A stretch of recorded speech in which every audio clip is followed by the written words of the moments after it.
Hello, backers. All right, I am incredibly excited to open this box. Tiny Epic Defenders just came in today.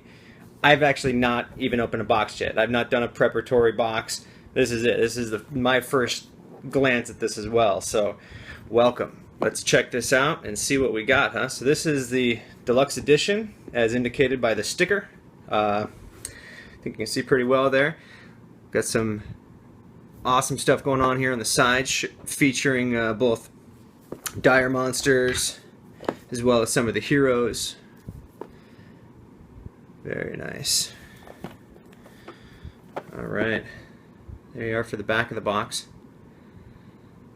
Looking really nice, showcasing a lot of the heroes, epic foes, some of the regions, enemy cards, artifacts, wood bits that you're going to get. Alright, let's get into this, huh? Let's check this out. Ooh, yeah. Wow, very nice.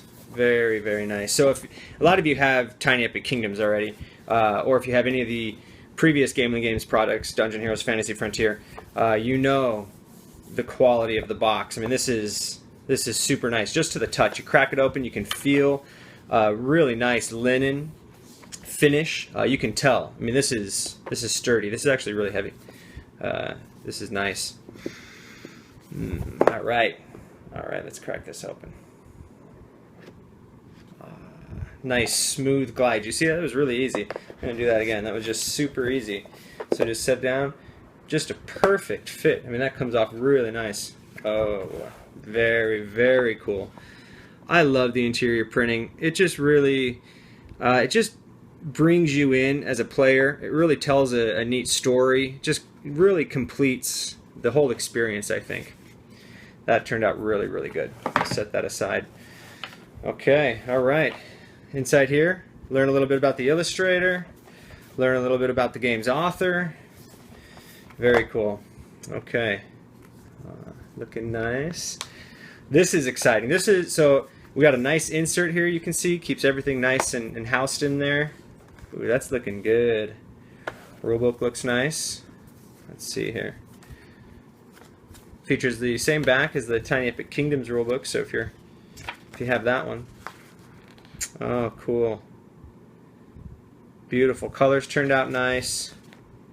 Image size is nice. There you go. Nice little diagram of the setup of the game. Good stuff. Nice visuals all throughout. Very, very neat. Sweet. Okay, so let's set that aside. All right. I love bits. I'm really just a major bits monger, and you guys know that. So we're going first right into the bits. What? These are cool. These little fires are really, really nice. They did a really good job finishing up the paint on that. I remember when I got my hard-proof copy, the finish, like the coat on these fires, was just a little thin. I mean, that was alright, I guess, because it kind of made it look like a real fire, but this is a nice solid coat, and I'm happy about it. That was one of the things that I went back and said, look, we got to make sure that we spend a little extra time on these. These fires are super, super cool. Alright, these hearts, very nice. I love hearts in games. I'm not sure why. I think it reminds me of like Legend of Zelda hearts. Perfect matchup with the colors. That looks good. And then that's your heart for the epic foe. Very cool. These turned out nice. Now you'll notice these meeples are a little larger than the Tiny Epic Kingdoms meeples because we're more zoomed in, you know? Tiny Epic Kingdoms is like this huge, huge kingdom. Like we're just here in these couple of regions. All right, so let's bust into this first deck of cards. And I'm gonna set these aside here. I'll just move them aside. You can keep looking at them out of the corner of the shot there. All right, so we see the enemy, some artifacts. Let's see what's inside this here. You guys know this process. Gotta massage the corners. Oh, there it is. Find the weak corner, right? And that gets you right into the pack. Real nice and gentle. Okay. Alright, so a couple of artifact cards. So it looks like you're going to have to go through and sort, which is not too bad. Wow. These cards they feel really, really nice. This is the newest, highest quality ivory stock with a linen finish. I mean, this is really, really superb. Wow. Just feels great to even be just running my fingers through them like this. For you super hobbyists, you know what I mean. It feels good. Something weird about it. Alright. That turned out really nice. The art is really crisp. The text is perfect. All the little icons there are perfect to see. And that's really, really, really nice. Tons of awesome artifacts. You getting all these? Very, very cool. Set that aside. Take a look here.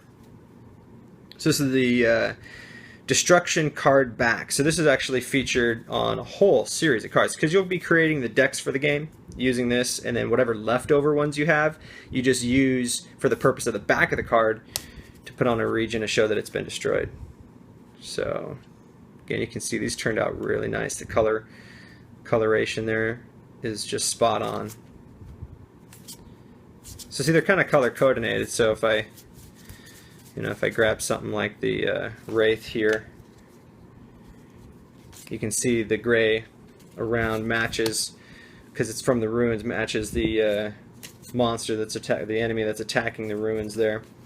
And that's just kind of something that goes, so the forest is green, and you get the dire monster with a nice green frame. So you get really, and those colors are perfect matches. You can see this turned out really nice. Player shield. That's great. That's your wild player shield. Serpent. Oh, this is cool. Okay, so let's see what else we got in here. Set this aside.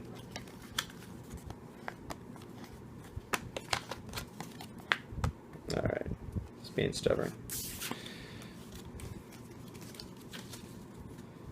Okay, up next in the box we have. So this is the Deluxe promo pack. So this, if you ordered the Deluxe, this is what you would get. That would make your copy unique and deluxeified. So let's see. Let's get into this a little bit. Find that edge, right?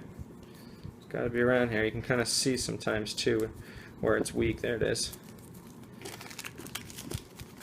All right. So with the Deluxe set, picking up a really nasty piece of meat, a super awesome gavel, so a couple extra artifacts for your stack, a couple extra dire enemies, one for the forest, one for the plains. Very nice. Let's see. You got a couple extra epic foes, the Overlord, and then super nasty fire elemental. All epic foes are super nasty, but beware of the fire elemental, man. Necromancer, Assassin. So these were the Deluxe heroes for the that were introduced. So you got those guys. Really nice art there on the back. You see. Oh, I didn't show you the since we're looking at epic foes.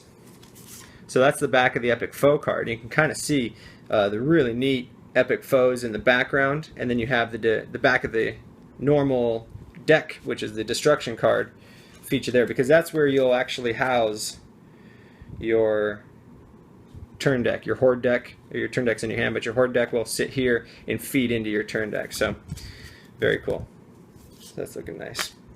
So there you go, showing you those guys. And then these are the legendary heroes that were introduced late in the campaign. These are actually from Tiny Epic Kingdoms directly. All the factions are in the same. This is the same universe, but the particular art is reused from Tiny Epic Kingdoms for these legendary heroes. So we got the Undead, the Revenant, the Avenger, Valkyrie, very, very cool, and the Guardian, Order of Gamelin. That's great. So there you go. So that's what you get if you're a Deluxe backer. That's quite a bit. It's a whole bunch of content right there. So rock on. Let's see. Okay, we got a bag to hold the cards in. Good. Good, good. Right. So there we go. Wow. It's a nice stack. All right.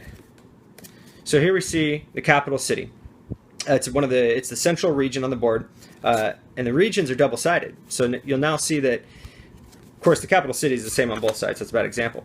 But for instance, the plains, safeguard, or patrol. So it depends. Also depends on what level of difficulty you're going to play, what side you're going to be experiencing. Because if you're hard or epic mode, you're going to be randomizing both the placement of the regions and what side of the region comes into play. So, but as you're starting to learn the game, feel free and encouraged to choose where you put your regions, pick the side of the region that you want to play with. Just kind of learn the game, learn the ropes. I think there's a lot of fun actually to be had in finding kind of the metagame for what's like the perfect region placement if you could choose it, So, I mean, these look really nice. The desert, ruins, forest. So, okay, and then we get into the heroes, and in the back, the epic foes. All right, so you got your warrior, lizard folk. Again, just really nice art on the, and these cards are really thick. It's the same linen finish. This is actually a 400 GSM, so it works really nice as a player mat versus the standard, somewhere between 2 and 350 GSM for your regular playing cards, just depending. But I mean, these look really, really nice.